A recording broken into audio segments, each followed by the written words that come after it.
মানুষের জন্য পরকীয়া জেনা কত ভয়াবহ, কত খারাপ, এই বিষয়টা আমরা জেনে নিই। একদা জিবরাইল আলাইহিস সালাম আমার ডান হাত ধরলেন, মিকাইল আমার বাম হাত ধরলেন, ধরে নিয়ে যাচ্ছেন। যেতে যেতে দেখি আসাদু শাহীনতে থাকান বিশাল বিশাল লোক, বিশাল আকৃতি ধারণ করেছে, ফুলে ফেটে মোটা, এত মোটা মোটা হয়ে আছে, 100 হাত 50 হাত হয়ে রয়েছে, আর এত দুর্গন্ধ, মনে হচ্ছে তারা যেন কামের টয়লেট, মনে হচ্ছে তারা যেন কামের টয়লেট। জিবরাইলকে আল্লাহ রাসূল জিজ্ঞেস করলেন, মান হাওলাই, জিবরাইল এরা কারা? এ হচ্ছে ব্যভিচারিণী। আরেকটু দেখেন, জিবরাইল আমার বাম হাত ধরলেন, ডান হাত ধরলেন, মিকাইল আমার বাম হাত ধরলেন, নিয়ে যাচ্ছেন।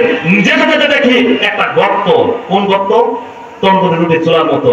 তন্দুরি রুটি চুলা দেখেছেন? ভেতরে রুটি দিয়ে সিদ্ধ করে বাহির করে ফেলে দেওয়া হয়, এরকম চুলা। আমি ভিতরে লক্ষ্য করে দেখি ধাঁধা ধাঁধা করে আগুন জ্বলছে, ধাঁধা ধাঁধা করে আগুন জ্বলছে। আগুন যখন জ্বলে জ্বলে উঠছে তখন সব কিছু জোড়া লেগে উপর দিকে চলে যাচ্ছে। আগুন যখন কমে যাচ্ছে তখন সব ভেতরে চলে যাচ্ছে। অতঃপর আমি জিবরাইলকে জিজ্ঞেস করলাম, জিবরাইল মান হাওলাই, এরা কারা? এরা কারা?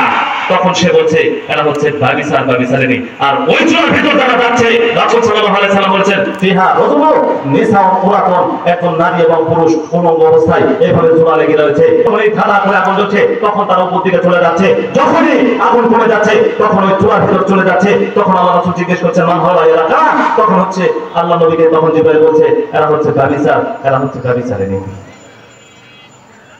যারা যারা লিপ্ত হবে এদের লজ্জা স্থানের গন্ধে জাহান্নামে লিখতে পারবে না।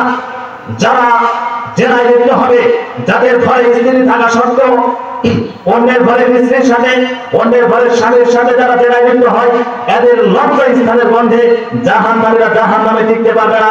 আমি কি দিয়ে বোঝাবো জেনার ভয়াবহতা, জেনা কত জটিল, কত কঠিন।